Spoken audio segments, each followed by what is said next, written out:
professionally trained as a scientist, engineer. So, and now talking about Srimad Bhagavatam, Bhagavad Darshan, Vedanta Darshan, Srimad Bhagavat, it may sound odd to some of my audience, but bear with me. This is my meditation, this is my contemplation, this is my sadhana on the entire Vedic wisdom, including the sciences, humanities, and arts, all Gyan Vigyan, including non-Hindu traditions. And I will bow down to all the audience, all the distinguished individuals attending this seminar. So, with this, the distinguished personality who introduced me, I cannot, spell the name, pronounce the name correctly, so I beg your pardon, but I bow down to you as well. Now, this is invocation that I want to start with. Namastasmai Bhagavate Vasudevaya Sakshune Ya idam kapya kasmai Vyaji chakche mumukshave. This is salutation to Bhagavan Vasudev, witness of all, who mercifully imparted Srimad Bhagavat to Brahma on his seeking liberation from the worldly entanglement. Now, Sukadevji, Yoginraya namastasmai sukaya brahmarupane sansara sarpadastamyo vishnuratam mumuchat. Salutation to Sukadev, the greatest of the yogis, and Brahmasarup, who revived the spirit of Parikshit, who had been bitten by the servant of Sansara. Then here is the wonderful verse from Bhagavatam, and that introduces in a very forceful way the Bhagavat Vedanta Darshan.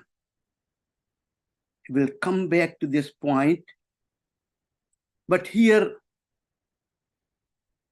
Nigam kalpataro rigalitam phalam sukumuka dhamartadeva sanyutam Pevatu Bhagavatam Rasumalayam Muravu Rasika Bhuvi Bhavuka. Oh my goodness, so wonderful, beautiful. It is really saying lot of wisdom, but as we go along, we will talk more about and come back to the Rasam Alayam. This is the ocean of ras. Pivatam Bhagavatam Rasamalayam Muhuraho Rasika Bhuvi Bhavuka. Pite raho, pite raho, pite raho. And this is really Raso Vaisaha. How the Raso Vaisaha of the Upanishadic tradition became manifest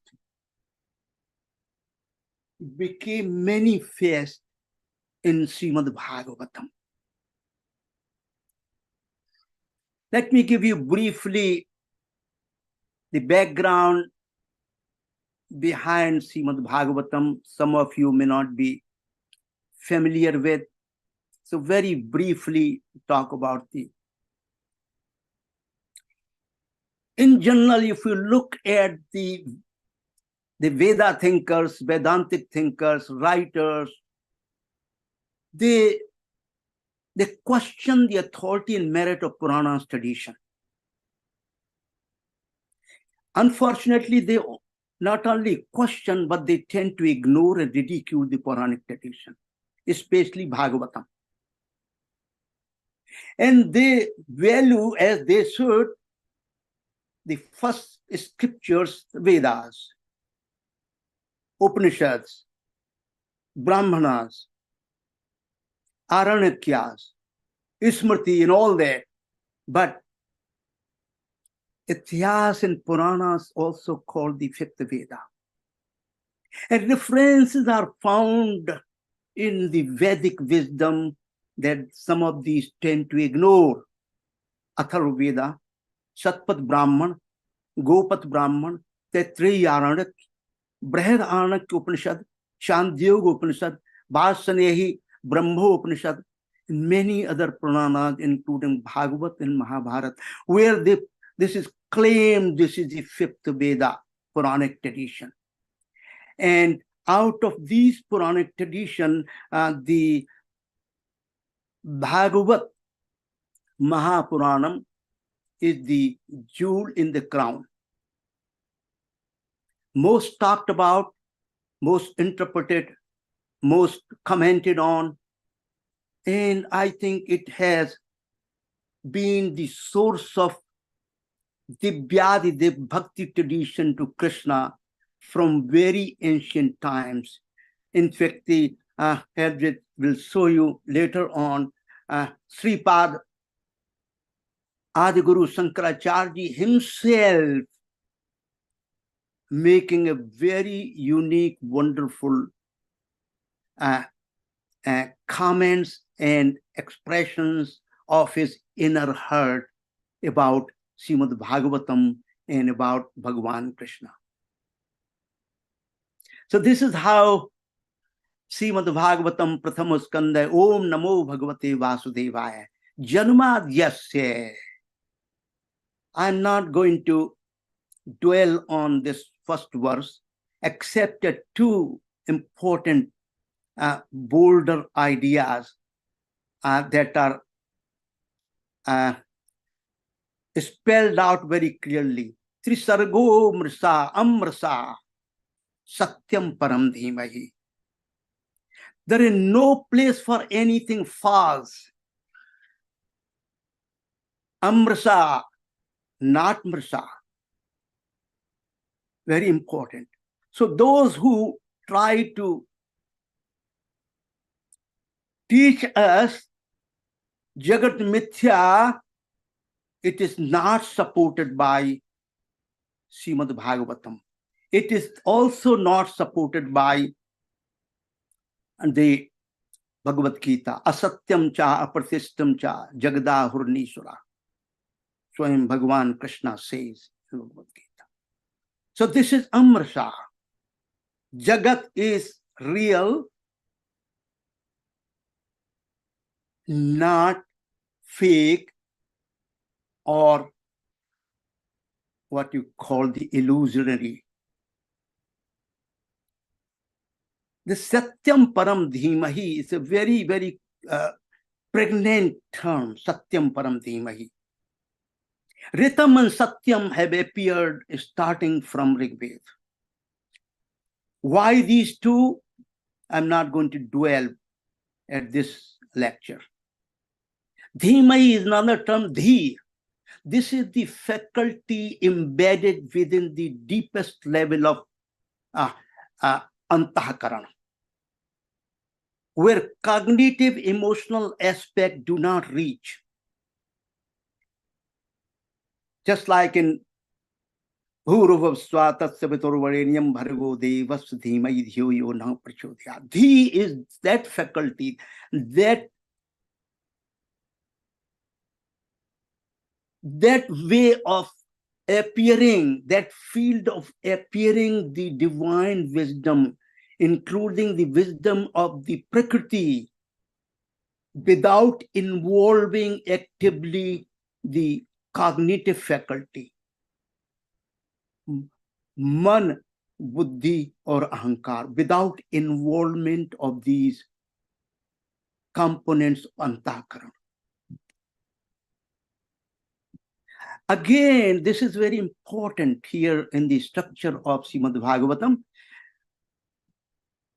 Skand 12, the last chapter 13, again Satyam Param Dhimahi appears. It says start with Satyam Param Dhimahi, it ends with Satyam Param Dhimahi.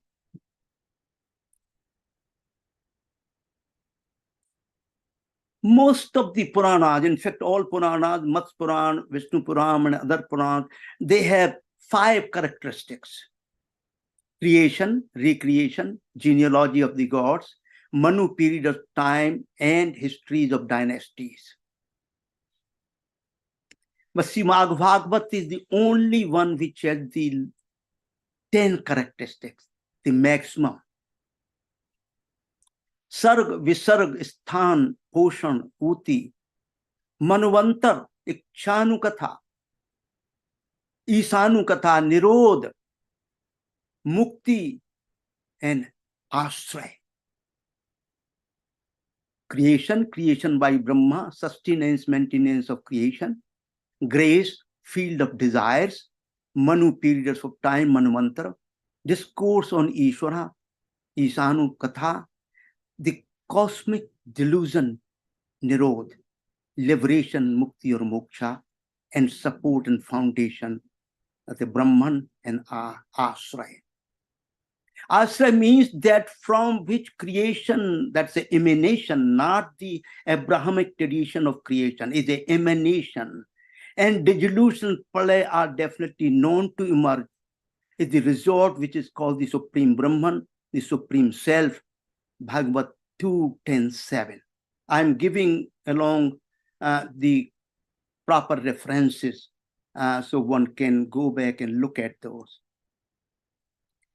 Another important factor, very important, which is very significant, that majority of the Vedantic speakers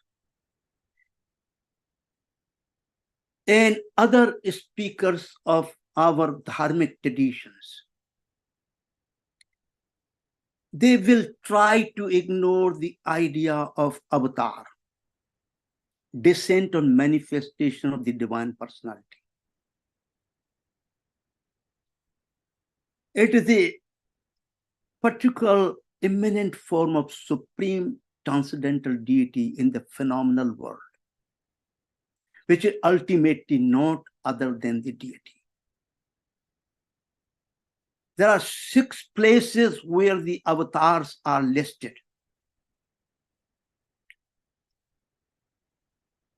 Somewhere 22, you listen here. I have given the list here. 22 avatar, 24 avatar, 7 avatar, 8 avatar, 14 avatars, 21 avatars. And of course, there is no separate mention of 10 manifestations, but they are already included in the above list. 3 different chapters and skanda they are given. These kind of the wisdom about the avatars.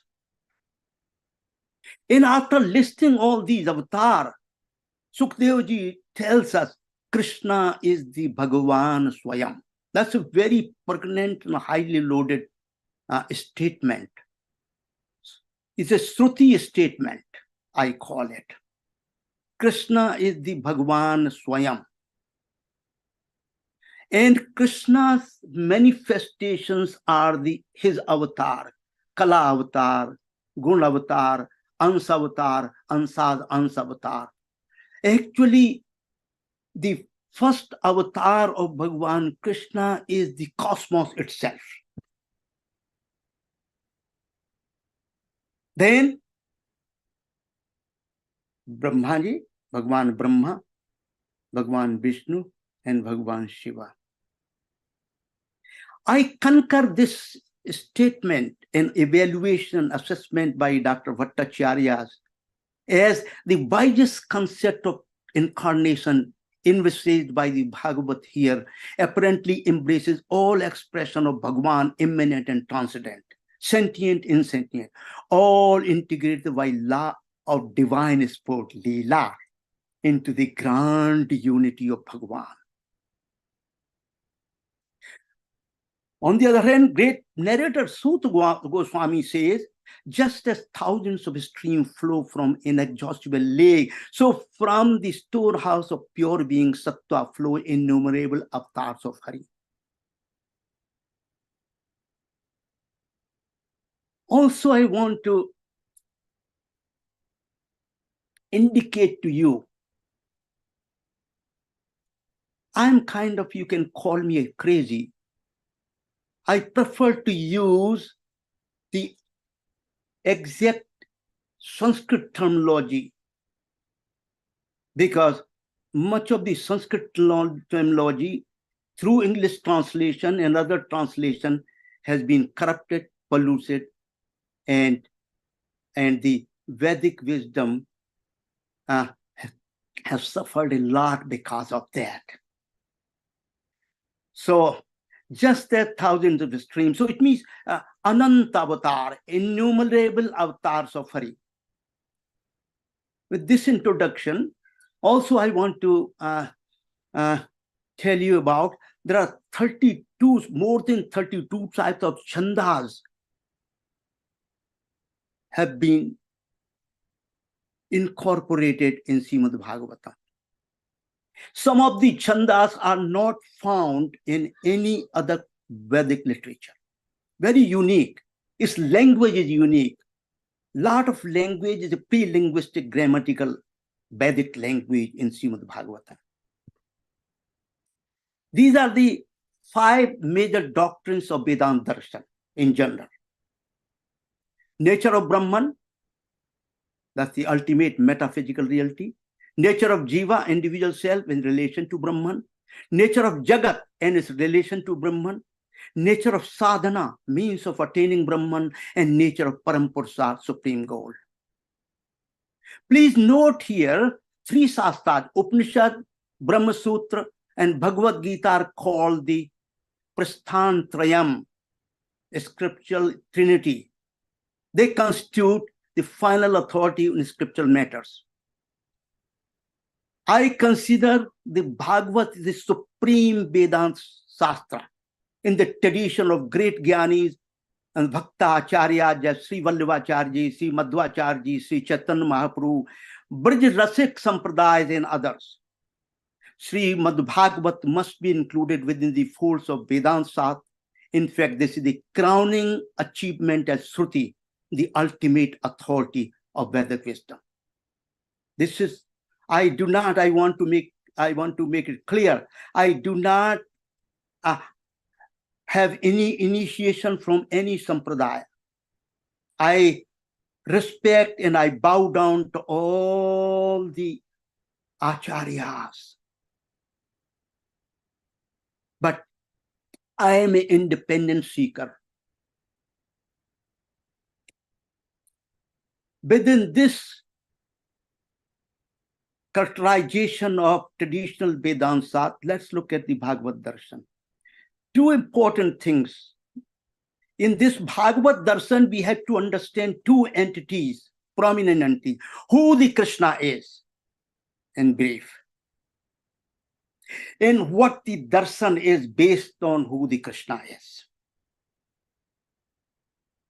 And this is a very, very wonderful foundational statement by Krishna telling Uddhavji, I create, sustain, and dissolve everything within myself, out of myself, by my inherent power, Yoga Maya. All these effects in form of material elements, sense powers, and gunas, being such manifestation of mind in this creative process. I create, I become the Srishti, I become the Sthiti, I become the Pralaya. It is within me, yes, yet I am above and beyond the manifestation. I am Sat and Asat. I am neither Sat nor Asat. I am beyond Sat and Asat Kshetras. The 3 statements have to be given together because they are paradoxical. They're apparently paradoxical statements, but this is the totality of the statements have to be together in order to understand the Bhagavad tradition. Bhagavan Brahma proclaims, what the Bhagavan Brahma proclaims? Yan mitram paramanandam purnam brahma sanatanam. He is a Brahman supreme, complete, the full, the embodiment of Premanand and supreme bliss. Let us see Madhusudan Saraswati's sudden divine experience. And I will share with you a couple of notes about the great Acharya of Madhusudan Saraswati, coming from the illustrious tradition of Advaita Vedanta of Shankaracharya. He is one of the most illustrious 16th century Darshanik, great sannyasin, great upholder of their theology of Adi Shankaracharya. And his name is avoided in the general talks by Advaita Vedantis. Most of them will avoid that name. And his direct vision. Why? Will give you the hint. His work, Advaita Siddhi, one of the most important granthas, high watermark in logical, philosophical sophistication and scholarship in Vedantic tradition. In that particular Advaita Siddhi granth, one of the chapters, he was focusing on Nirakarvad. The ultimate reality is Nirakar. No form, absence of any akar. At the end of this chapter, when he reached the climax of his thinking, suddenly most powerful visual experience comes into his dheer. And what that is? Bansi vibhusad karan navanir davhat. His palm is adorned by the flute. He's all black, bluish, like a fresh cloud. He wears the golden pitambar silk. His upper and lower lips are reddish like the bimba fruit. His face is charming, sweet like full disk of moon. His eyes are barely lotuses. This vision, highly concrete and transformative to make him the great Bhakta of Raseshwar Krishna, because he had to write another granth called Bhakti Rasayan. So, and he said, I do not know any other ultimate supreme tattva than Krishna. So basically, Nirakarvad, Prof. Chaturvedi, left it within the tradition of Advaita Vedanta. Yes, sir. Professor Chaturvedi, yeah. You know, sir, that this is Bhagavatam. So, Pibata Bhagavatam Rasamalayam. Yeah, I'm coming to, sir. I'm coming to, sir. This Rasamalayam had two important, personal. The thing is that we will keep on listening. We want to listen to you, but we have to. We have our next speaker also. So I will request you to kindly put it everything within 2 minutes, sir, 2-3 minutes. Otherwise, we can listen it. I can listen it throughout hours and hours, because this is Rasamalayam. So there is no issue. Thank you so much. I want to give you concluding thoughts here then.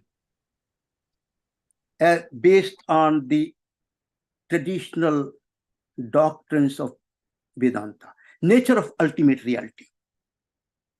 Within the Bhagavad tradition, a transcendental supreme personality of Godhead, Bhagavan Krishna.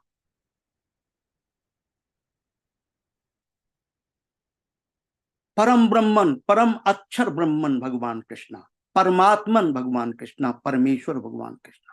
Saguna, Nirguna, Gunatit, ocean of the Vyadib Guna. Bhagavan Vishnu is the sustainer. Bhagavan Brahma is the creator. Bhagavan Shiva is the annihilator. Nature of Jiva, individual self, part and parcel of Paramatman, non-dual difference in identity. That's the key idea, non-dual difference in identity. Nature of Jagat, cosmos, world which is real, has its origin in Bhagavan or Brahman, who is both its efficient and material cause. Nature of sadhana, to attain Brahman Bhagavan, Sagun Nirguna Bhakti Yoga sadhana, leading to sadhya that transcend all kinds of yogas, including Karma Yoga and Jnana Yoga. An ontological reality, Bhakti Yoga, rather than a moral phenomena. So nature of Param Pursad that you are looking for, supreme goal is Dibra Prema Rasa Gopi Prema. Transcendence is the state of moksha and dharma. It's beyond ever Divya Prem Ras of Bhagavan Krishna is beyond and above the moksha, the Brahma Nirvana, Keval. And there are 5 kinds of moksha mentioned in the Bhagavatam. So basically, another very important Rasamalayam, the Rasabhav. To sanctify myself with dust of his feet, I constantly follow the footstep of a devotee. Bhagavan statement towards bhaktas, not parallel anywhere Hindu and non-Hindu world tradition. When Bhagavan as a bhakta elevates the bhakta as Bhagavan and wants to have a dust of his feet, a sprinkling on himself. So Maya is Shakti, not the illusion. It's a continuously active in the creation. Ineffable difference in identity, non-dualism. Nirguna Bhakti Raso Prem, Gopi Prem Ras is the ultimate goal and ultimate prasad. What a wonder, beauty, ultimate mystery.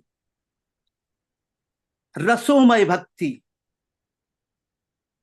Krishna lives in Bhagavatam, Param Pursat, the Bhakti Ras, and Tattva is even beyond and above the state of Moksha Dharma or state of Nirvana. So, with this brief introduction, time limit, the final conclusion is Nam Sankirtanam Yatya Sarva Pranashanam Pranamo Duksam Nastam Namami Haripadam. So, Nam Sankirtanam, Nam Sankirtanam, Nam Sankirtanam. And this is what the Adi Sankaracharya proclaims as well. Bhaj Govindam, Govindam Bhaj Murmate. And this is the Rasomay, very, very brief introduction of Vaishnava Vedanta Darshan of Bhagavatam. Requesting for your forgiveness for any offenses as well as for glossing. My gratitude to your kind attention. I am a Sevako Vedic Rishi, Satyame Vijayate, Om Santi, Santi, Santi, Hari Om. Thank you, Professor Chaturvedi. It was wonderful. And in fact, we wanted to listen more and more. But you know that it is always the time clicks and we have the next speaker. So we, of course, know all Vaishnava Vedantis. They are all Rasika Bhui Bhavukaha. So we are not tired of listening. So, but the time limits, and we have our next speaker. Prabhu, I wanted to express my thanks to Professor Shive Chaturvedi ji. And he took all the time and he's very enthusiastic. I thank him. It must be midnight there, I think. Yes. My place, no. This is only 7:36 p.m. Oh, very nice, sir. That is very convenient time. Thank you very much, sir. Very convenient time. Thank you so much, sir, for coming. Thank you very much. Hare thank you so much. We'll talk later. Hare Krishna. Yeah, Hare Krishna. Thank you so much. So we have our next speaker, Professor Graham Schweig from Christopher Newport University, USA. And his talk is on Patanjali Yoga through the lens of Chaitanya Vaishnava Vedanta. So let me introduce Professor Graham. He is currently Professor of Religion and Director of Studies and Religion at Christopher Newport University in Virginia, as well as Distinguished Research and Teaching Faculty at the Center of Dharma Studies at Graduate Theological Union in Berkeley. Professor Schweig did his graduate studies at the University of Chicago and Harvard University and earned his doctorate in comparative religion from Harvard. His scholarly specializations are Hindu traditions and Vaishnava Bhakti, the philosophy and history of yoga, love mysticism, and the comparative theology of religions. Among his published books is Bhagavad Gita, the Beloved Lord's Sacred Song, published by HarperCollins Publishers, 2010. His Bhagavad Gita Concordance, comprehensive word reference with English and Sanskrit indexes will be released shortly in Columbia University Press. He is currently working on his translation and commentary on Yoga Sutra to be published by Yale University, likely to come in 2024. So we welcome Professor Graham Schweig, and he is going to talk about the Patanjali Yoga through the lens of the Chaitanya Vaishnava Vedanta. So before inviting him, I just want to recite one shloka from Srimad Bhagavad Gita, wherein chapter 6, Dhyana Yoga, Krishna says that Yoginam api sarvesham madgatein antaratmana shraddhavan yo bhajate mam sahame yukta tamo matah. So this is the conclusion of the Dhyana Yoga, but we want to listen the Patanjali Yoga through the lens of the Chaitanya Vaishnava Vedanta by Professor Graham Schweig. Welcome, Professor Graham. The floor is yours. Thank you. Hare Krishna. Thank you. Thank you very much. Greetings to all. My respects to all. Thank you to the organizers of this conference and making room for me to make a few minutes of a presentation. Here in the U.S., it's 10:30, actually 10:40 at night, past my bedtime. So I have no idea what's going to come out of my mouth, but hopefully something a little meaningful. Okay, so I shall share my screen. I just fitted the Zoom to make sure you can see it. And I think you can see that, right? Is that good, everyone? Yes, sir. Okay, good. Okay, so my promise here was to talk about Patanjali Yoga through the lens of Chaitanya Vaishnava Vedanta. Well, I'm just scratching the surface here. So I just want to give that disclaimer. And my publishers asked me to put this here, to not record anything. This is the description that I gave originally. But really what I'm doing here is I'm trying to prepare the way for my publication with Yale for the Yoga Sutra. And what I'm trying to do is something quite different. I'm trying to offer a Vaishnava philosophy, or I should say a yoga philosophy, in a new key. The previous key is seeing the Yoga Sutra through the lens of Sankhya Yoga. And Sankhya Yoga is, of course, as we all know, one of the darshanas. Sankhya philosophy is one of the Shadarshanas. But so is Vedanta. And I think that we've had plenty of translations and texts that use the lens of Sankhya to illuminate the Yoga Sutra. But my claim, my argument in the book will be that by using Vaishnava Vedanta, that more of the richness and theological beauty of the Yoga Sutra will come alive when seen through the lens of Vaishnava Bhakti Vedanta. So I ask forgiveness from Vachaspati Misra and Vyasa and Vijnana Bhikshu, the venerable commentators of the past who are very well known, and others have covered this in the Jerry Larson, T.S. Rukmani, my venerable colleagues in the West. They've done a wonderful job. My colleague Edwin Bryant, he has also looked at a historical excavation of these, commentaries and so on. But what I'm doing is something very different.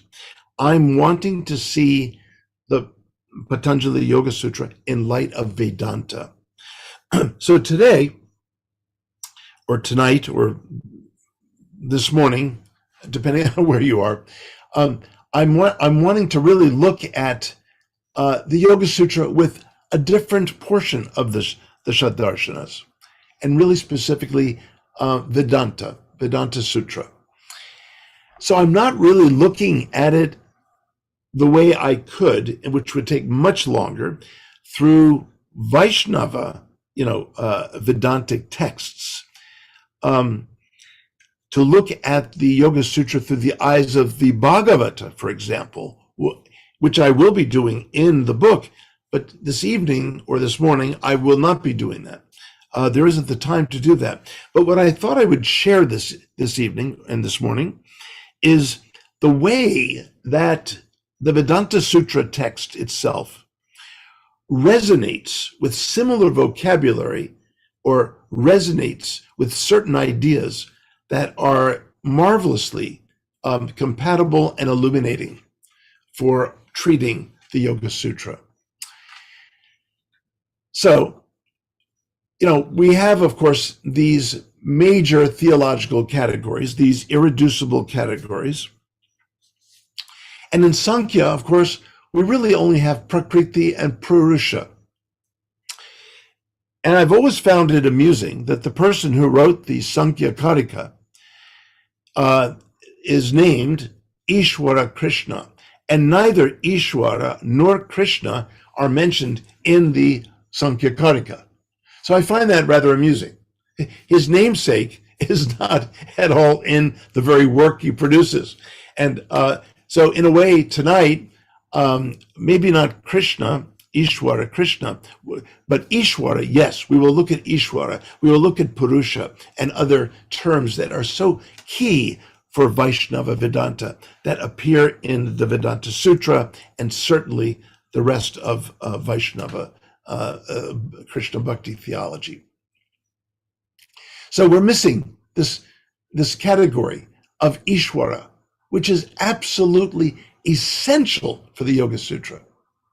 And yet, to look at the Yoga Sutra through the lens of Sankhya would then therefore be incomplete because of this major, maybe the most important category of Ishwara. So, the Yoga Sutra includes Ishwara. So it builds on Sankhya and includes what has often been titled theistic Sankhya and so on. But but Vedanta, of course, has its own parallel terms, which are not necessarily exactly the same, but they are in the realm of these three major irreducible categories of existence. Okay, so yes, theistic Sankhya is what I talk about here. Okay, but really what we're doing is we're looking at Ishwara. Ishwara, I believe, is mentioned 5 times in the Yoga Sutra. And it is a term that is, of course, very prominent in the Bhagavad Gita. And it's a term that is very, how should I say, it's a governing term in the whole Yoga Sutra. And we'll take a look at that in a little bit. But the Ishta Devata, this phrase is very famous and it's kind of in common usage, common parlance among Hindus. What is your Ishta Devata? What is the deity? What is the divinity to whom you offer your whole heart? Ishta, most loved, most desired divinity. And this word Ishta is a powerful word. It is used in the very famous verse in the Bhagavad Gita, Sarva Guyatamam Bhuya Shrinu Me Paramangvachaha. Ishto Sime Dhritamiti. You are so much loved by me. This is the greatest secret of all, the Sarva Guyatamam Me Paramangvachaha, my supreme message. So Ishta Devata. So this is a phrase that speaks to the importance of bhakti within yoga.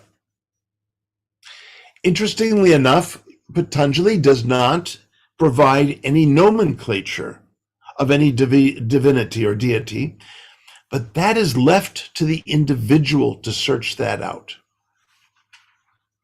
Okay, of course, Ishwara in the Vaishnava Vedanta and the Vaishnava Krishna Bhakti theology would look something like this. And engaging Ishvara, and that would be translated as Radha and Krishna. And the more Aishwarya forms of Lakshmi and Vishnu. And of course the Brahma and Shiva as the Gunavatars and so on. Okay. That notwithstanding, what I want to do is show you that in this book that's coming out just in a couple of months or so, the world's first true concordance to the Bhagavad Gita and comprehensive word reference, both with Sanskrit and English indexes, I show in here that Ishvara in the Bhagavad Gita appears 12 times. In the Yoga Sutra, a much shorter text, not even a third of the of the Bhagavad Gita, in the Yoga Sutra, Ishvara appears 5 times. So 5 times is very substantial for a text as short as the Yoga Sutra. And here are the 12 instances in the Bhagavad Gita in which the word Ishvara appears. And this is what the concordance will look like. Sampling of the concordance. Now, the word Purusha, another extremely important word. Ishvara, of course, only refers to divinity in the Yoga Sutra, but Purusha can refer to, what the Bhagavad Gita states is and I didn't put this here, but is there in the 15th chapter, where Krishna explains that there are 2 kinds of Purushas, Kshaya Purusha, Akshara, I believe it's Kshara Purusha and Akshara Purusha, the perishable Purusha and the imperishable Purusha. Of course, the perishable Purusha, there's no such thing as a Purusha that's perishable, but it's referring to the conditioned state of the self. And the Akshara Purusha is the liberated soul. And then Krishna goes on to explain that there's yet another higher Purusha, which is the divine, which is the Antaryama, the indwelling Lord. And then there's a Purusha that's even higher than that, and that's Purushottama. So there's the Uttama Purusha, but then there's the Purushottama, the ultimate within divine personhood, which is none other than Sri Bhagavan himself. So there are these different Purushas. Purushas applied to the Jiva, but Purushas also apply to Ishvara. And Purusha appears 8 times, in 8 instances. Again, in the Bhagavad Gita, it's used many, many times for both the Jiva and Ishvara. So these are important words. And when Patanjali is using these words, yes, Purusha appears in Sankhya, but I really feel that the spirit of the Yoga Sutra is much more comfortable and much more celebrative of the Vedantic tradition, much more so than the Sankhya tradition. Okay. So in the Vedanta Sutra, we have this aphorism. Drishyupadeshat Purusha Vidham. Because the vision of the divine within meditation has been experienced as having the form of the person. Now, this is, this is bhakti theology. This is not Sankhya. So what do we have here that's compatible in the Yoga Sutra? We have this Yoga Sutra 124. No disturbances, kleshas, nor the actions that cause them, nor the effects that result from them, nor the resting place for them, have ever touched the Supreme Person, Purusha, who is to be distinguished from all other innumerable beings as the divine source of all reality, Ishvara. Now that's a bit of a protracted translation that I use for Ishvara, because Ishvara, morphologically, you can split it up into two words, Isha and Vara. Vara can mean, of course, super excellent, but Vara also can mean circumference, like that of a circle. And Isha can refer to the circumcenter of the circumference. So there's a kind of governing center, the ruler, the Lord, Isha. And the Lord of the circumference is the center of the circumference.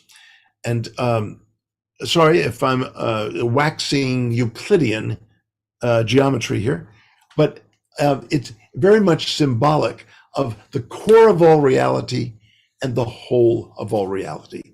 And that is what Ishvara is, the divine source of all reality. Another example. Lokavat tu lila kaivalyam. This is in the Vedanta Sutra, 2.1.33. Because within the world, indeed, one sees the playfulness of the divine in his all-embracing divine reality, Kaivalya. Now, most of you here are familiar with the Yoga Sutra, and Kaivalya is a word that is the ultimate place within Samadhi. It's the ultimate achievement within Samadhi. And it's the way that the whole of reality is embracing the yogi. And I define yoga as the return embrace of that divine embrace. And so Kaivalya really here in the context of the Yoga Sutra means this all-embracing divine reality. And this is what we learn, of course, in the Bhagavad Gita. Sri Bhagavan embraces the jivas from without, from within, all around us, right? Brahman, Paramatman, and Virata-rupa, respectively. And it is Bhagavan to whom the bhakta returns the embrace. That is coming ultimately. All these embraces are coming from Bhagavan ultimately, and it is the bhakta, the bhakti yogi, who returns the embrace in his or her practice of yoga.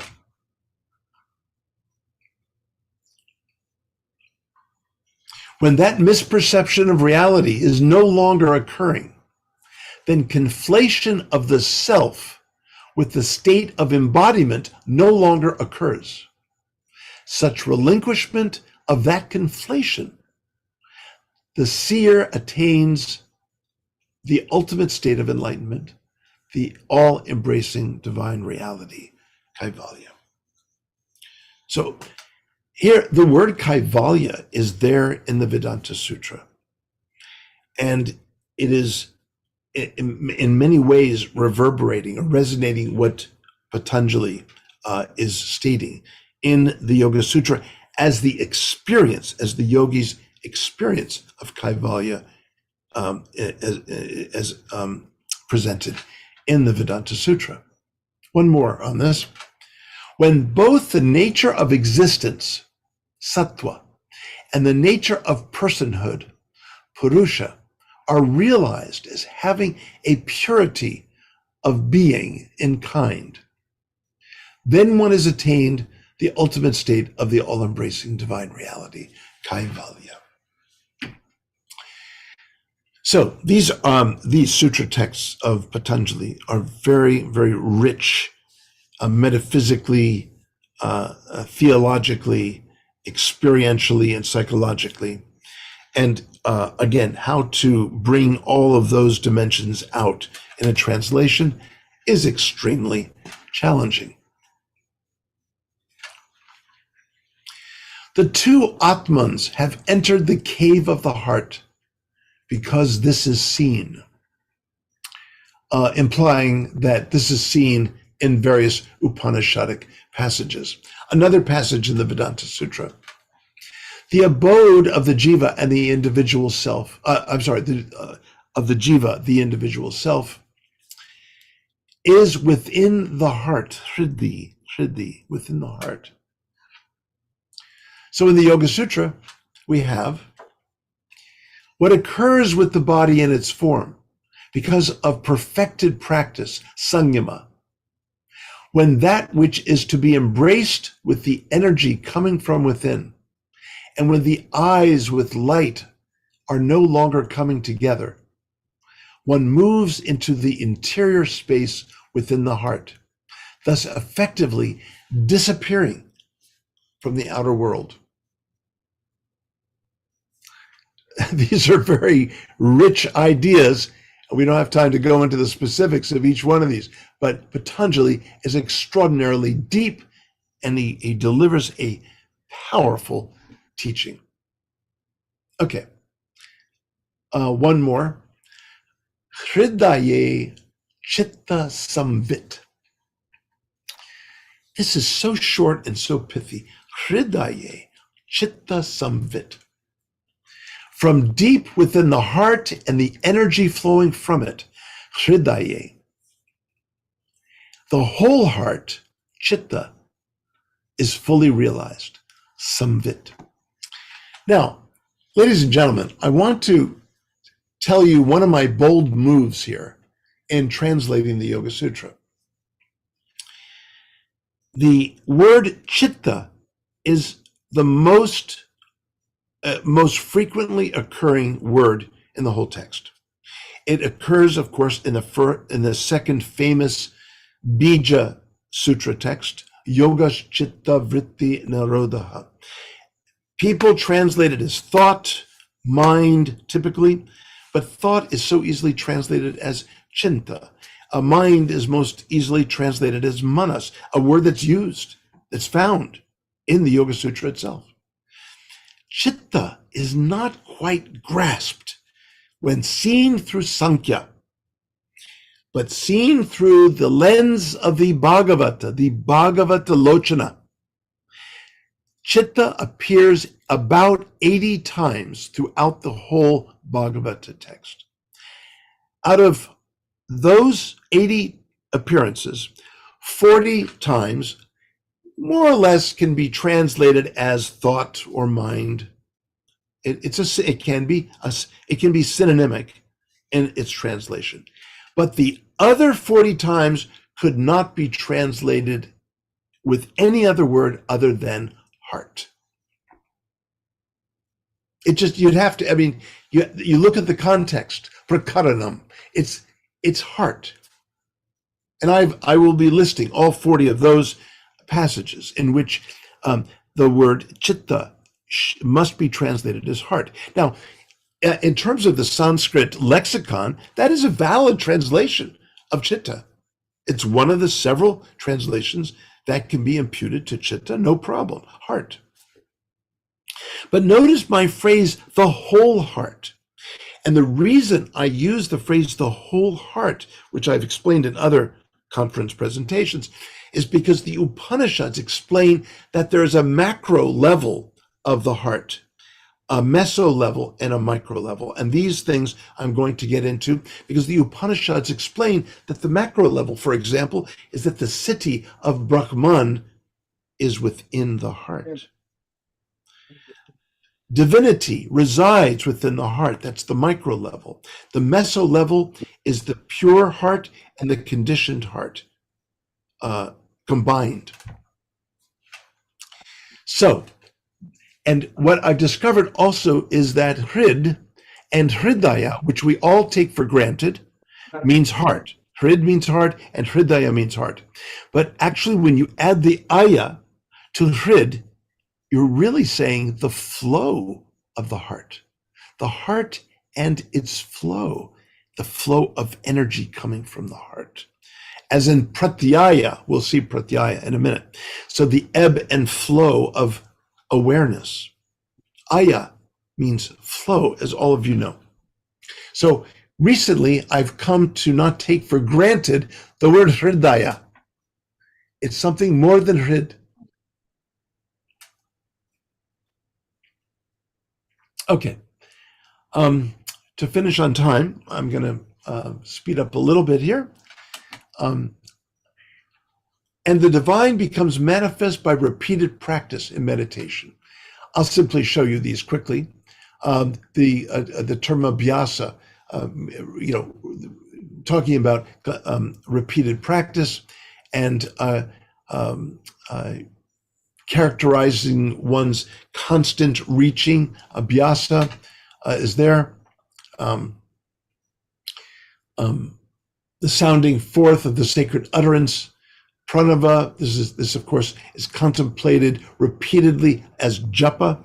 Okay.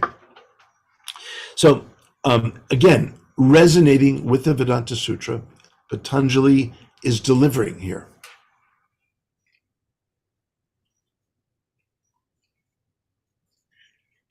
Sarva Vedanta Pratyayam. All the Vedas and their conclusions are elucidating the ebb and flow of the divine. The ebb and flow of the divine. So pratyaya is used in the Yoga Sutra. The ebb and flow of one's awareness. That's one. And then, of course, the utter cessation of the ebb and flow of the conditioning within the whole heart. So ebb and flow, there's a condition to ebb and flow within human consciousness. And then, of course, there is the pure ebb and flow, the coming into being of the pure ebb and flow, pratyaya, within the whole heart occurs in those who are considered bodiless beings, the deha, even though existing in an embodied state within this phenomenal world. How do you like that? Bodiless beings within bodies. Okay, so I mean, this is just marvelous stuff, really. It's just beautiful. But okay, we have to keep going here. Ekagrata, wherever a meditation on the single highest point, ekagrata, eka, agra, okay? I'm sorry, eka and eka agra, ekagra, and then you got the abstract ending, ekagrata, state, the meditative state of focusing on the single highest point. And again, it's used here, and I'm speeding up, I'm sorry, just to get through all of this.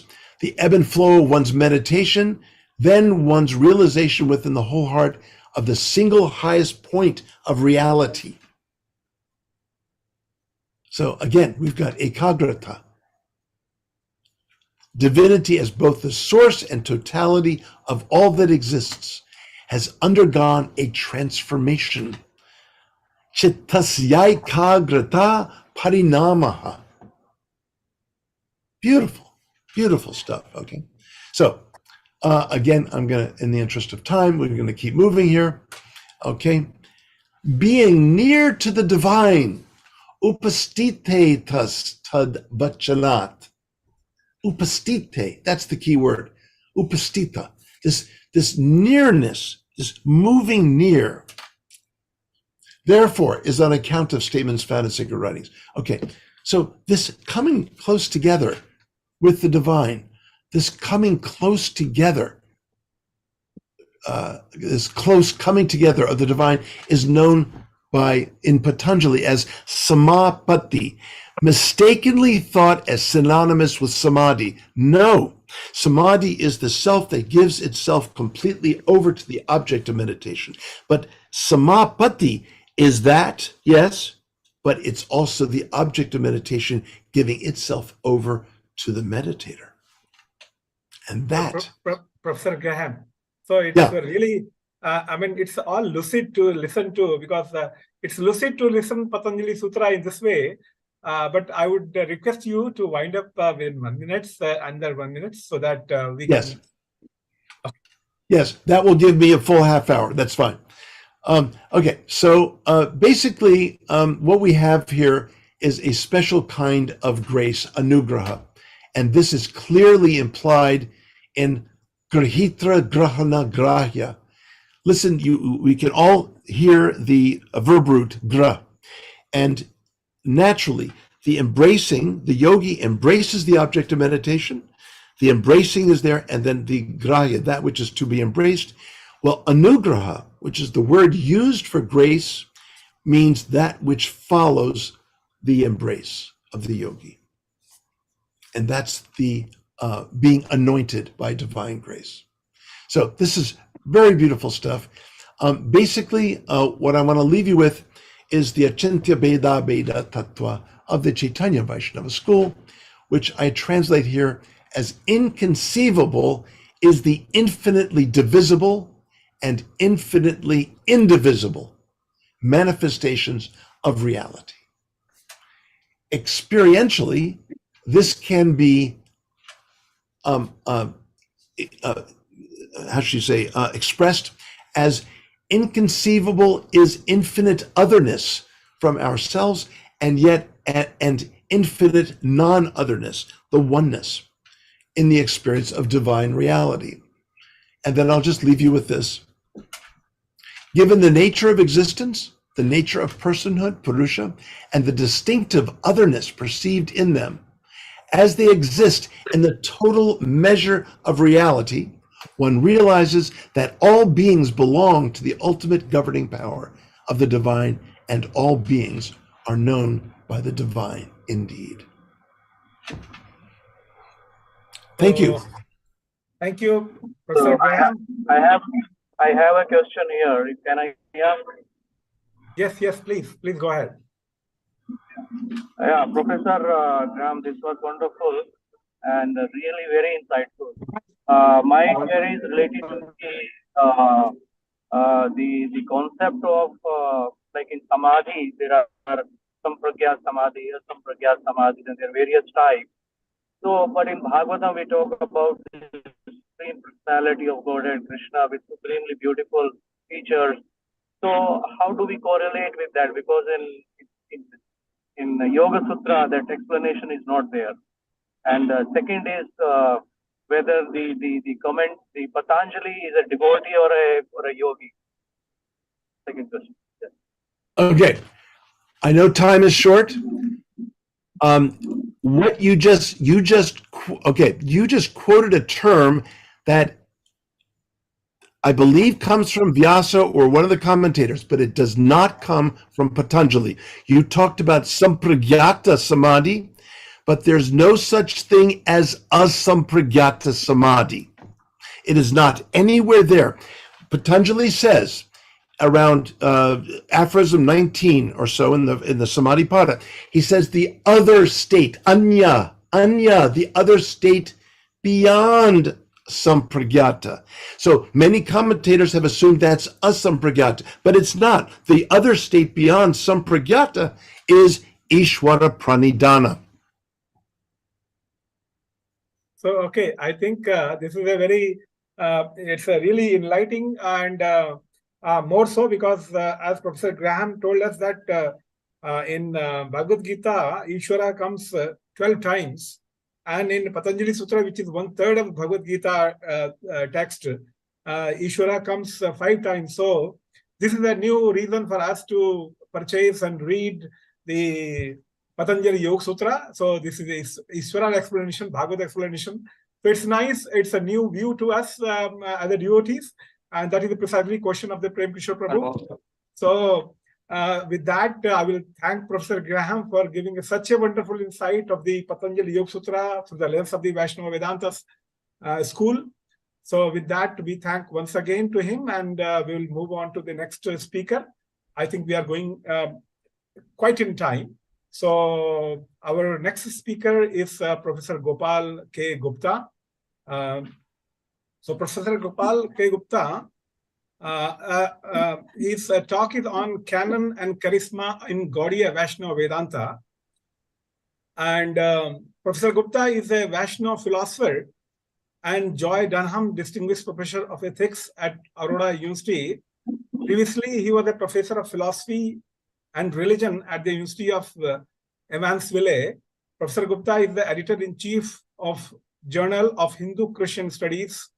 He is the author of scholarly book Maya in Bhagavad Purana. This book explores Maya's rich conceptual history and then focuses on highly developed theology of Maya found in Sanskrit Bhagavad Purana. So we have been listening to Professor Gopal many times. I'm so fortunate to have all my 3 speakers so lucid, so polite in their words and their the pronunciations. it's always lucid, and that too when they talk about the Vedanta. But the topic he has chosen is the canon and charisma in Gaudiya Vaishnava Vedanta. That is really a very loaded topic, the canon. Before inviting Professor Gupta, because he is the final speaker in this session, I just want to remember two verses from Chaitanya Charitamrita. The canon of the Vedanta at the time of Lord Chaitanya, we can say that Sarabhama Bhattacharya was the canon. And the bigger canon came when Lord Chaitanya met him. Then Sarabhama Bhattacharya said that Nirantar यहाँ के वेदांत सुनाइब वैराग्य अद्वैत मार्गे प्रवेश कराइब. So what he says that now I will teach Vedanta to Lord Chaitanya and make him Vairagya, and he will make him enter into the Advaita Marg. जो sheet होती है ना मोटी मोटी सी उसको करके इतना मुश्किल है. Somebody, I mean, kindly mute yourself. But in the end, Sarabhattacharya says and falls to the feet of Lord Chaitanya, and he says that Tarka Shastre Jada Ami Aiche Lauha Pind Ama Dravaile Tume Pratap Prachanda. So the bhakti, the essence of the bhakti is such that all tarka, all logic is thrown away. So I think we are ready to listen to Professor Gopal on the canon and charisma of Gaudiya Vaishnava Vedanta. So welcome, Professor Gopal. It followed is yours. Thank you so much. Hare Krishna. Namaste. Thank you. It's so wonderful to be here at this international conference. Such distinguished speakers. And it's especially difficult to speak after Professor Graham Schweig. Such an illuminating presentation. Yes, it is 11:15 at night here. So it looks a little dark, and it is a bit dark here at this, at this part of the world. And thank you for the organizers for organizing such a wonderful and illuminating event. So the Bhagavad Purana and the Vaishnava Vedanta, particularly the Gaudiya Vaishnava Vedanta, are very closely interrelated. It's literally impossible to speak about one or the other in isolation, because in the Gaudiya Vaishnava tradition, the Bhagavad Purana is considered to be the commentary on the Vedanta Sutra by the acclaimed author, Vyasa. The tradition itself believes that Vyasa is the author of both the Vedanta Sutra and the Srimad Bhagavatam. So, the Gaudiya Vaishnava Vedanta and the Vaishnava Vedanta is intrinsically connected with the Bhagavad Purana.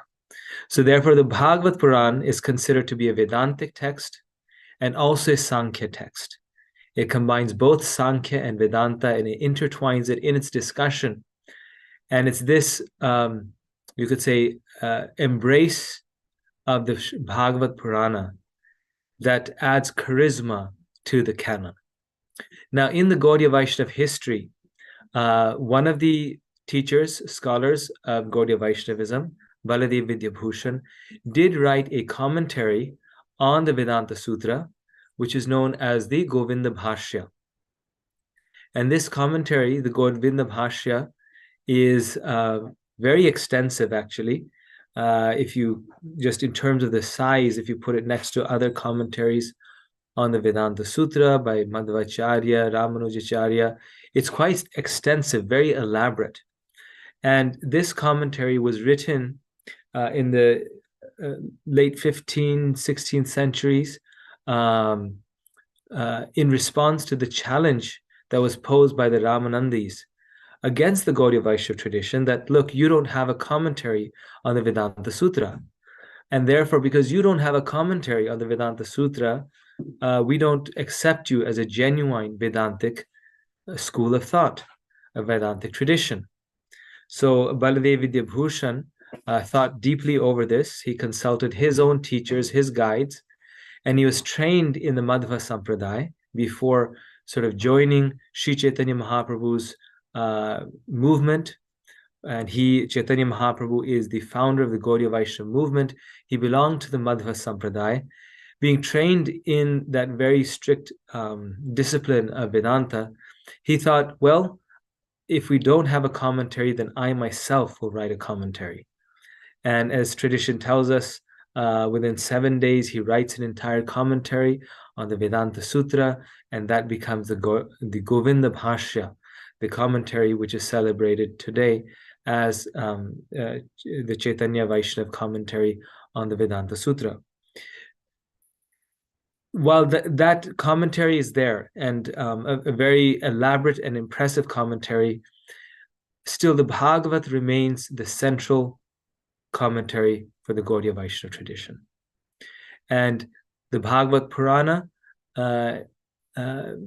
is a very unique text because it synthesizes various traditions and brings them together into a very beautiful presentation. As you know, the Bhagavad is acclaimed as one of the greatest works in Sanskrit poetry, in philosophy, one of the most popular texts. And the Bhagavata's special quality is its capacity to synthesize different traditions. It synthesizes, as I mentioned, Vedanta, Pancharatra, Sankhya, Vaisheshika, and Nyaya, and then adds to that the devotional, ecstatic bhakti tradition of the South Asian Alvars and of the Northern Bhakti schools as well, and gives us Vedanta imbued with bhakti. So this is a very unique subject matter. And as I mentioned, another key point that the Bhagavata is also a Sankhya text. So it also takes the Sankhya conception of Prakriti and adds that into sort of synthesizes that with the Maya of Vedanta. So my work itself focuses on Maya and the concept of Maya in the Bhagavad Purana, as interpreted, as understood by the Gaudiya Vaishnava commentators and scholars.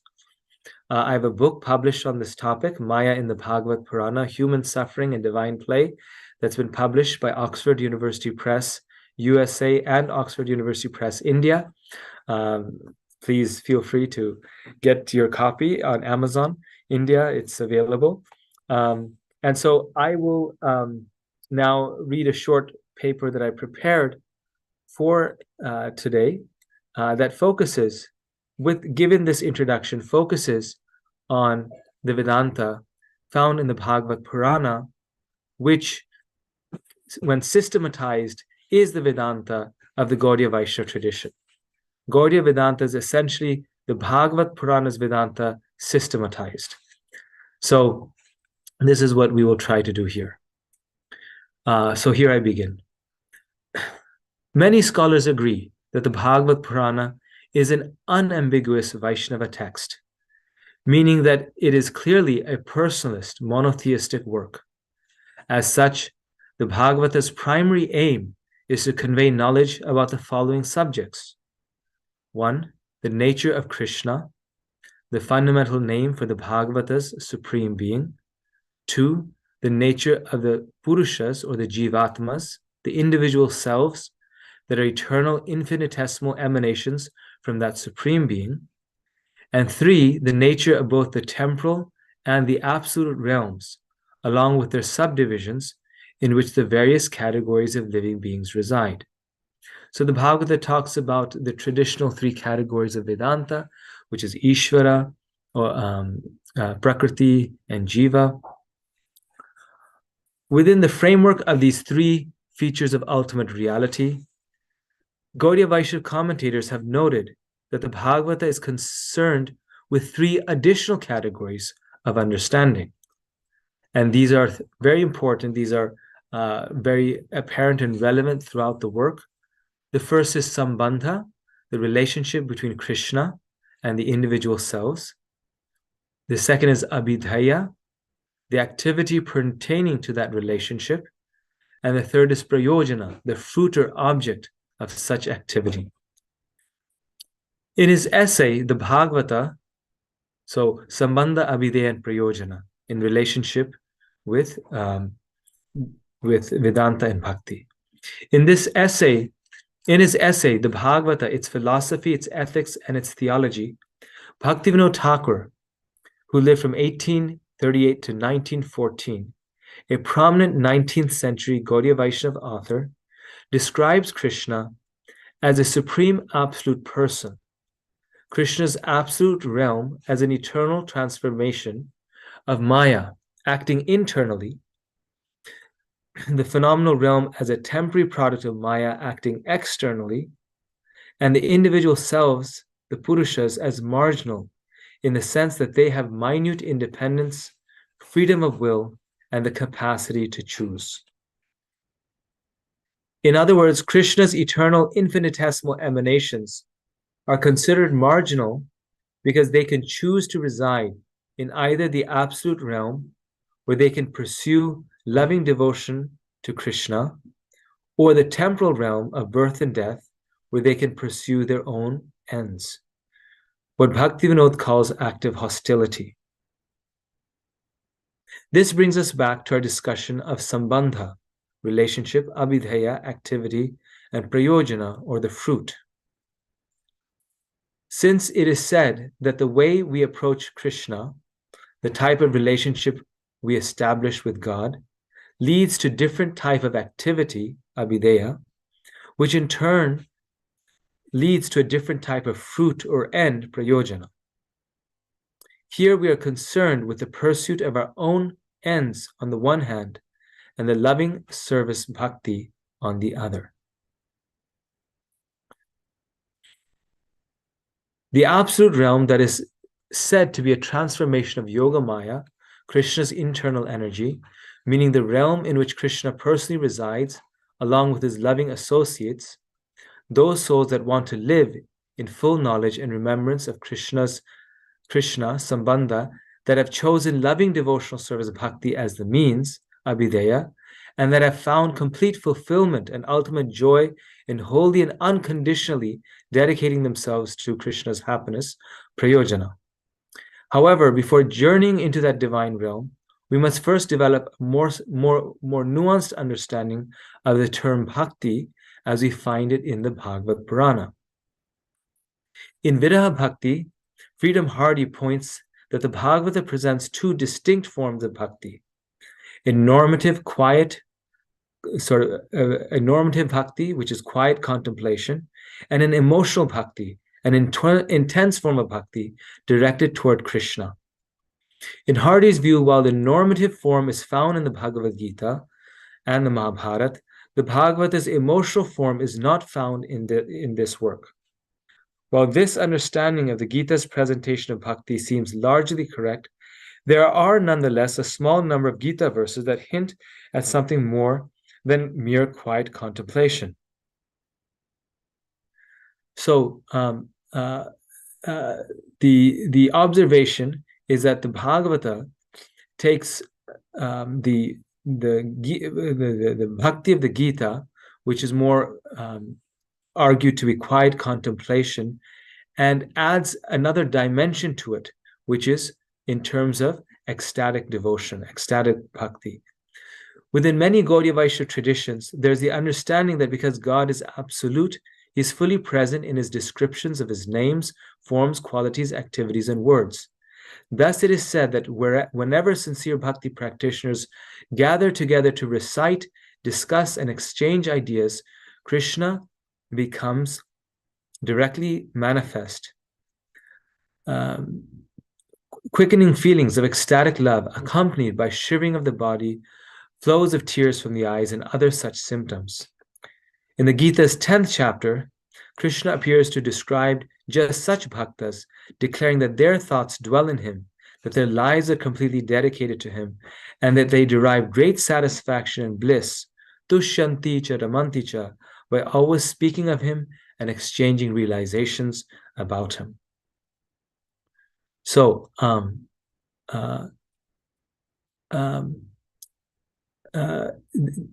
while we find a few descriptions like this in the Gita, we find a more intimate and spontaneous form of bhakti found in the Bhagavad Purana.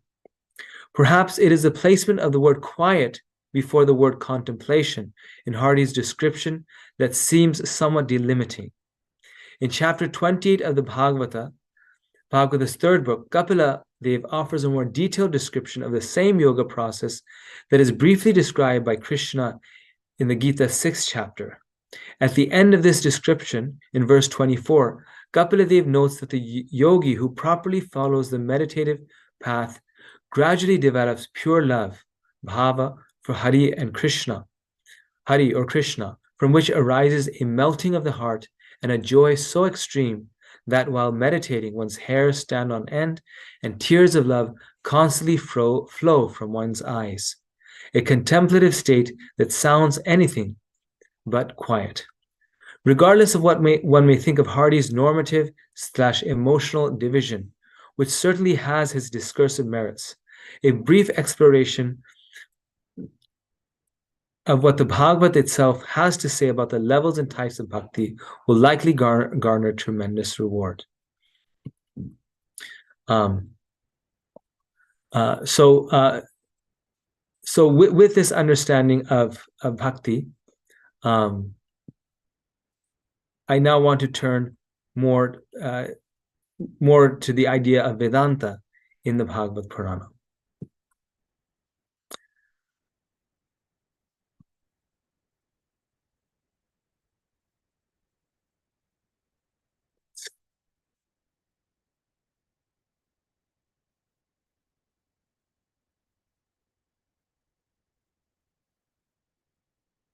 Here.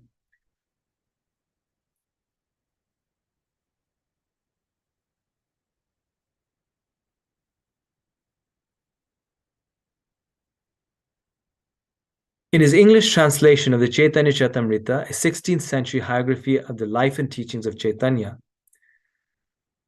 Krishnadas describes Yogamaya's function as it relates to the sentiment of the gopis, and in doing so strikes at the very heart of the misunderstandings that often surround this topic, at least from the perspective of the Chaitanya school and even the Bhagavad itself.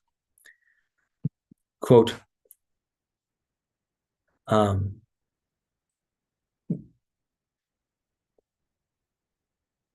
Yogamaya is the name of the internal potency that creates a spiritual sentiment in the minds of the damsels of Raja, by which they think of Lord Krishna as their paramour.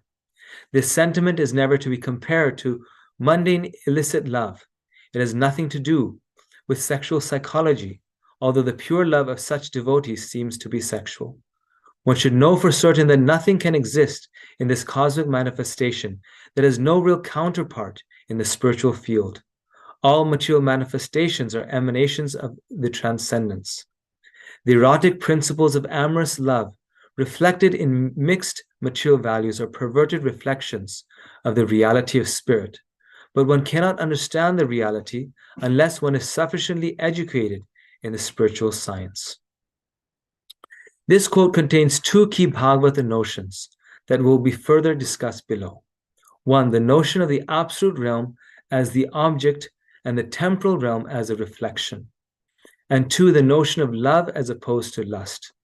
Gaining a better understanding of the Bhagavata's perspective on these two ideas should lay the groundwork for discussions on the relationship between Krishna and Prakriti and the Jivas.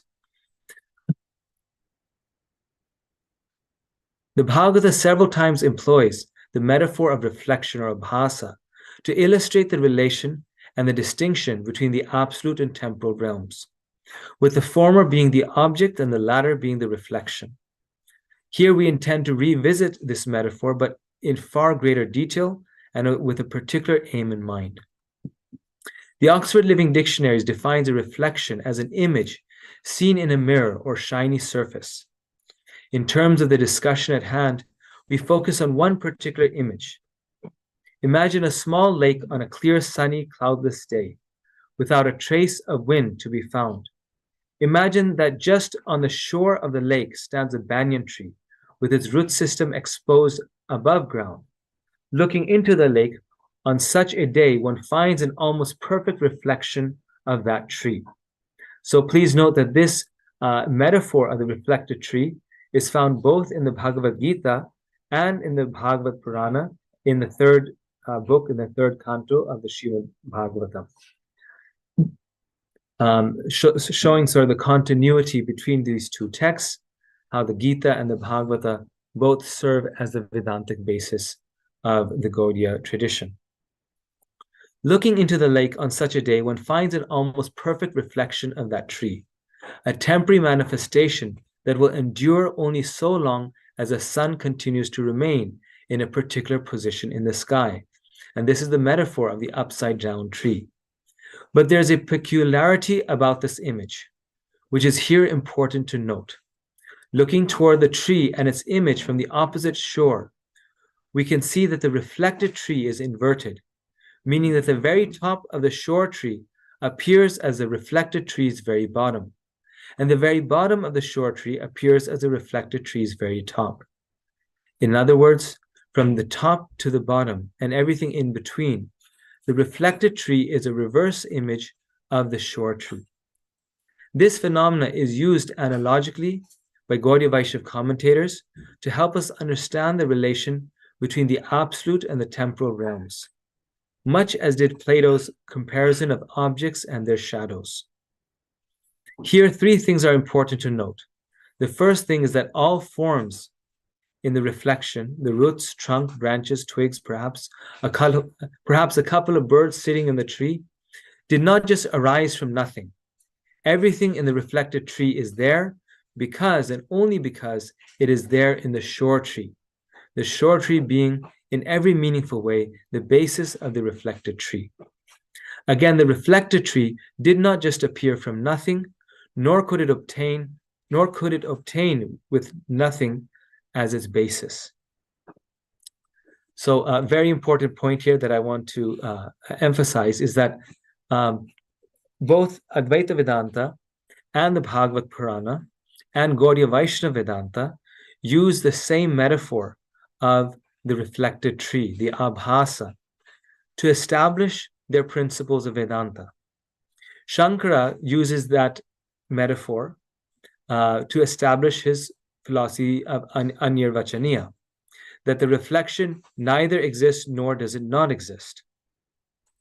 But Shankara's use of that metaphor is not, you could say, his original use.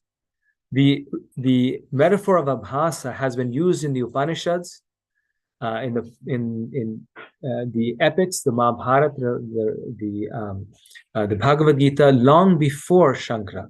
So this is a particular understanding of the metaphor of abhasa that Shankara uses. Now the Bhagavata also uses that same metaphor, but it does so without knowledge of Shankara's Anirvachaniya. It uses that reflection of metaphor in the way that the earlier texts use them, and it uses that reflection of metaphor to describe a relationship that is the relationship of the dependence of the world in relation to God. So not to illustrate the principle of Anirvachaniya, but rather the reflection exists, but it exists intrinsically in dependence with the object itself. The reflection is a metaphor to understand the world and its relationship with God. But the understanding that it gives is that just like the reflection is intrinsically, inherently dependent upon the object that it reflects, the world has no independence in of itself. The world is inherently dependent upon the object. Furthermore, just like the reflection is seen and not seen, that is, it is temporary, and in that sense unreal. In the same way, the world is real, but it is unreal only in the sense that it is temporary. So just like the reflection appears and disappears, the world is manifest and unmanifest.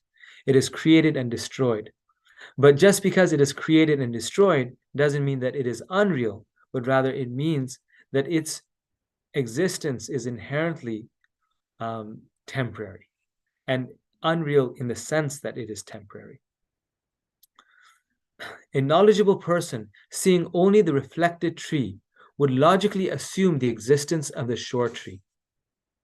So the reflected tree didn't appear out of nothing. This is the first thing that it illustrates. Nor could it obtain with nothing as its basis. Also, a knowledgeable person will see that the reflected tree assumes the existence of a real tree. So this world is reflecting something that is permanent and real. And the reflected tree, as I mentioned, is short-lived and temporary, whereas the sure tree, the actual tree, continues to exist long after the reflected tree disappears. And finally, the third thing is that all the values of the sure tree are reversed in the reflected tree. So this material world is real, but it is a perverted and upside down reflection of the original tree. The highest values in the sure tree are the lowest values in the reflected tree. At this point, the analogy should be relatively clear. The existence of this temporal world, its particular appearance, forms, relationships, etc., is based upon the existence of an absolute world of which it is a reflection. How do we know the temporal world is a reflection?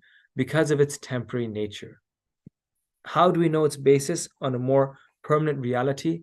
In the same way we know the existence of the reflected, in the same way we know that the existence of the reflected tree signals the existence of the sure tree. Here, of course, is where the analogy departs from the thing we are attempting to explain, as must all analogies to one degree or another. The difference is this. In the analogy, the reflected tree is temporary, but its basis, the sure tree, is also ultimately temporary, and in this sense is also a reflection. To avoid an infinite regress, one must posit an absolute realm that has no beginning and no end, a realm, in other words, of beginninglessness, endless, irreducible form. And indeed, this is precisely what the Bhagavata posits. The temporal world appears as it does, with its particular forms, objects, creatures, etc., because it is a reflection of an absolute counterpart, an absolute alternate universe, one might say. Moreover, the relationship between human beings in the temporal world, between parents and children, friends and friends, husbands and wives, lovers and lovers, etc., appear as they do because they are reflections of the relationships in the absolute world. The temporary reflection is based on the absolute object. But remember, like the reflected tree, as compared to the sure tree, the values of the temporal world are inverted reflections of those that subsist in the absolute world. The pure love of the absolute realm, now bringing this back to bhakti, which we started with, the highest pinnacle of love of God, will naturally resemble its reflected counterpart in the temporal world. How could it be otherwise? Yet according to the Bhagavata, there's a world of difference between the two, a difference that the Bhagavata wants us to particularly understand with respect to the love of the gopis for Krishna and his love for them. Like the inverted values of the tree reflected in the water, that which constitutes the topmost expression of selfless love in the absolute realm is said to constitute the bottommost form of selfish lust and immoral betrayal in the temporal realm, breaking up hundreds of thousands of marriages each year.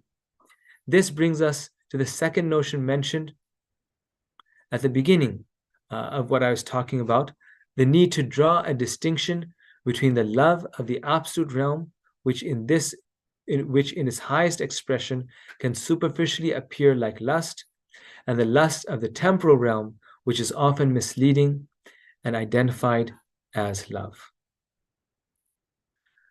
As noted in our beginning discussion on bhakti, The second chapter of the Bhagavata's first book identifies ceaseless, unmotivated love of God, expressed through concrete acts of devotion, as that which can fully satisfy the self. In the same chapter, Vyasa recommends a simple method of cutting the karmic knot. In Canto 1, Chapter 2, Text 15, cleansing the heart of mundane desire, 1-17, nullifying the hurtful effects of passion and ignorance, 1-19, becoming free from bondage and illusion, and gradually developing an attachment for devotional association with God, with Krishna, 1-20. In this case, the means and the end appear to be the same. By associating with Krishna through hearing about, speaking about, remembering, and worshipping him, one is said to develop an increasing desire for Krishna's association, which gradually culminates in the full revival of one's dormant love for Krishna and constant devotional activity on his behalf. In Vaishnava circles, the word love has a very restrictive, even idealized meaning. According to the Bhagavata, only that love which is completely unadulterated, without a trace of personal desire, selfish motive, or exploitiveness, deserves to be called love. Anything less, regardless of degrees, is said to constitute kama, or selfish desire, or lust. Okay, so I will stop here. If there's any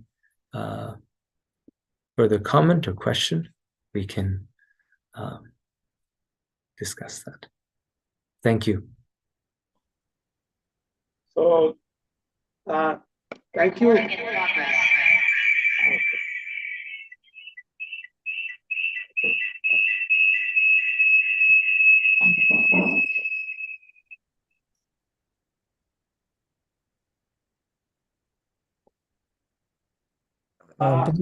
Jyotisha Prabhu, can you kindly host?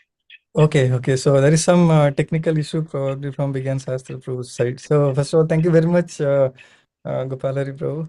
It's really exciting to hear you every time.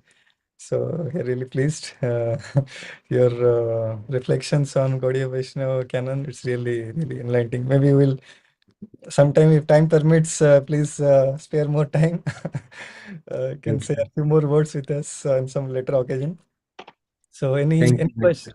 Thank you so much. Any questions from our participants? So please feel free to ask. I think my sound is okay, no? I think sound is okay.